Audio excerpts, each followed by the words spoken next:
Hey guys, and welcome back to Tom's Garage. In today's video I'm going to be showing you this, the new Renault 5 electric. This is a 5-door EV hatchback. As you can see, quite a handsome looking design. It's won a whole bunch of awards in Europe, and in this video I'm going to give you a walk around tour of the car, show you the interior, show you some of the quirks and design features of the vehicle, then get out on the road for a test drive. So stay tuned for this video. So let's start up front. We've got the big rhombus for the Renault badge up front, being proud in front of the Renault logo here. We've got the radar, cruise, parking sensors and all these kind of chevrons down here.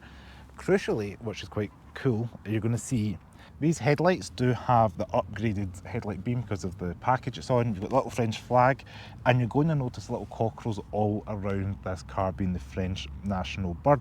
So yeah, there's little design elements in the headlights as well as other parts of the car that I will show you.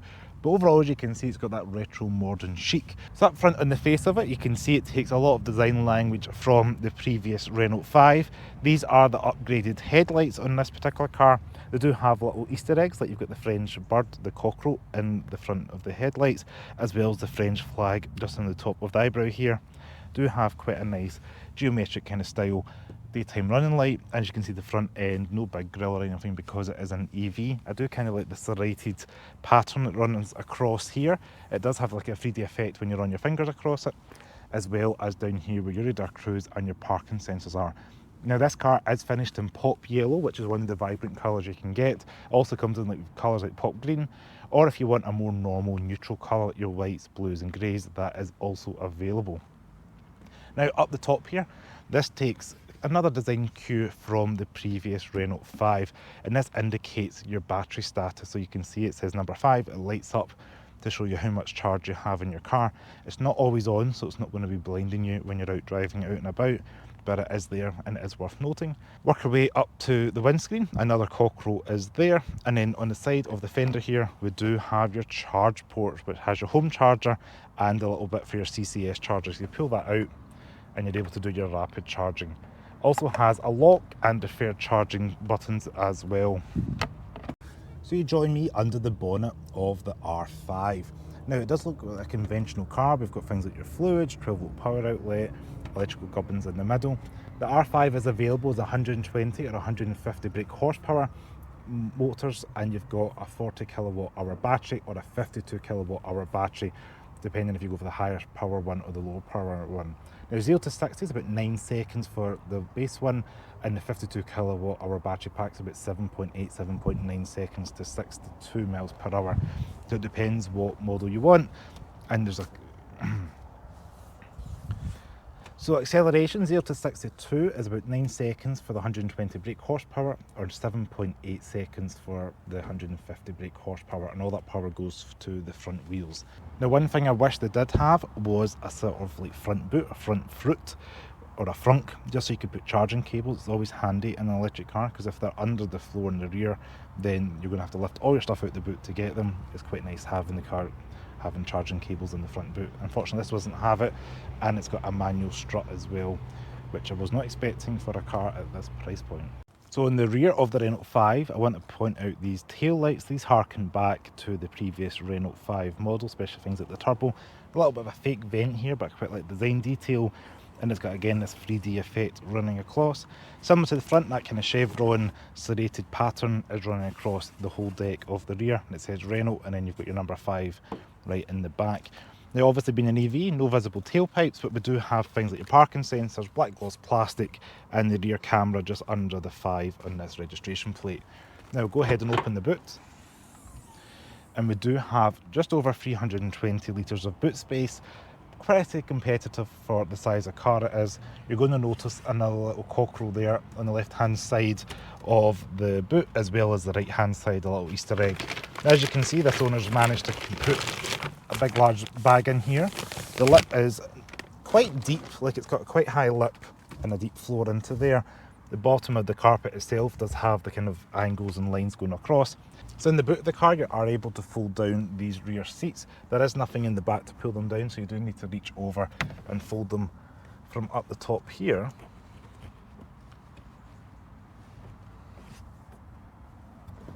With this little tab pull, and that will slide. And as you can see, you do have the two there that are connected and then that outer one, so you've kind of got 66% here and 33% there, so it's like 2/3 of it folds down separately, and the little pull tabs on the rear. Not as clever folding as we've seen in other models that hits off the front seat, but fold that down and you've not got a flat floor either, so you need to be careful loading items in, but at least you've got the practicality of folding those rear seats down. So we're going to go ahead and pull the rear seats back up, and for myself, I'm 5'11" and rear room is pretty tight. Knee room is almost non-existent. The floor is really high up, so like I'm really perched. There's not much room for myself, and yeah, I'd envision anybody over probably about 5'10" is going to struggle back here. Like my head's literally hitting the top of the roof, and then this big pillar here. So overall, probably not ideal for carrying your passengers frequently. I do like the design elements on the rear though. You do get the bit of the kind of geometric square print on the roof, and then we do have this pattern here on the bright yellow, kind of brightening up the cabin and interior, and the design of these headrests. But yeah, overall back here, there's not really any amenities, no air vents, there's no storage on the door bins. There's a little bit of netting here, like you can put your phone and iPads and things like that in the back behind the seats, but out with that, there's not really much amenity back here. So let's check out up front.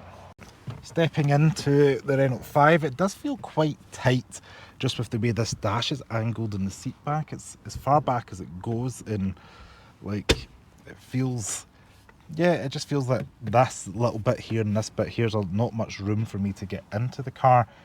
Immediately greeted by a bunch of screens and a bunch of stalks. It feels a little bit strange at first. We do have two large digital screens here.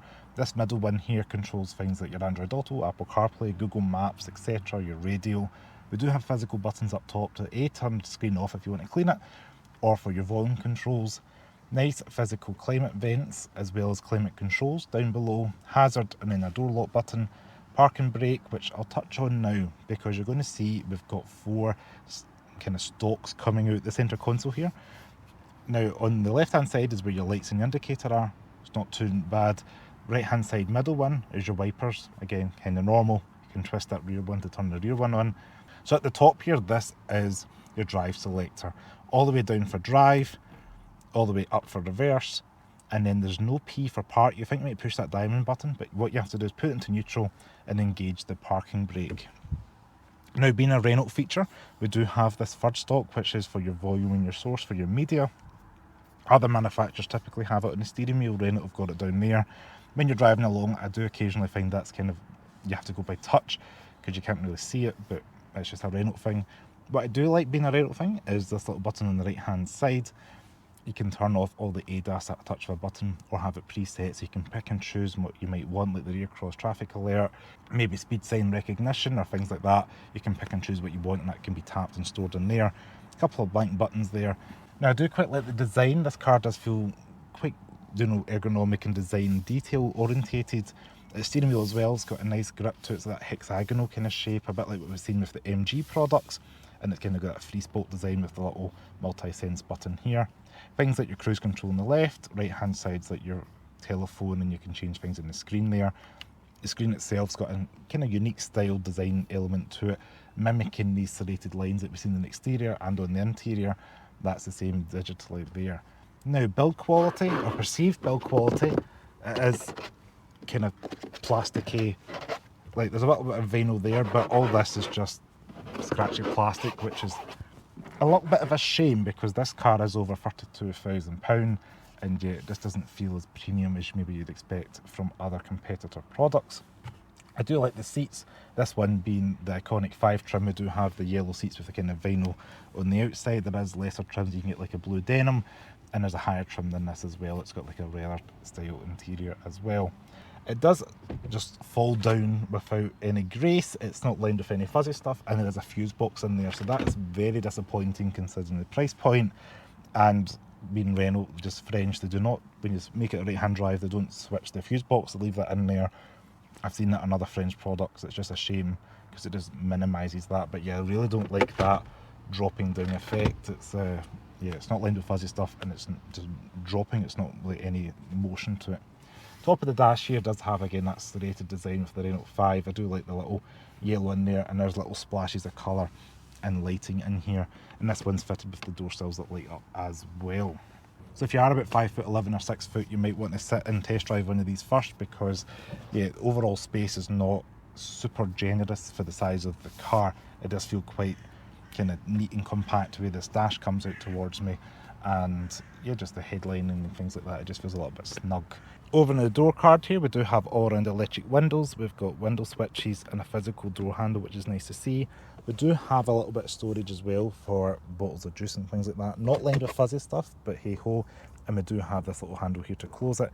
Again, not lined with fuzzy stuff, so that's just going to get scratched up, which is a little bit of a shame. But we do have the yellow print in here, and that's got a little bit of a soft material there. And again, for 30 odd £1,000, I would like a little bit more attention to detail, like a little bit of fabric or carpet inside those pieces there where you're going to touch every day. Alright, you join me behind the wheel of the Renault 5. Now, straight off the bat, you're sitting inside the cabin. It does feel a little bit claustrophobic, I think, because the screens are quite high up, the dash is high. You've got the mirror here, which is quite nice and frameless, but the headrests are in the way for seeing too much out of there. But my visibility is like that between the top of the screen and the bottom of that rear view mirror, and it just feels quite claustrophobic. I don't know, just when I first got in the car I felt it, and now I'm driving it, it feels the kind of same. It's a little bit of a shame. It just feels quite tight considering the size of the car, and it's not a very airy greenhouse style car, it's quite the opposite. Now we put the gear selector down into drive. At least the park and brake disengages automatically. I'll pop it into B mode. That's going to give us the closest we can get to one pedal driving for the regen, because we do not have one pedal driving in the Renault 5. As it is, I think the Renault 4, as I understand, and the Micra are going to have one pedal driving. So the steering itself is quite light. It's fairly direct. It's quite, straight off the bat you can feel it being quite light. Foot down. Punchy enough for an electric car. That's rattling around there. Let's give it a turn in. Visibility is not too bad, the bonnet goes down. I can see just where that number 5 is for the charging on the bonnet there. That's about it. It does slope down quite quickly.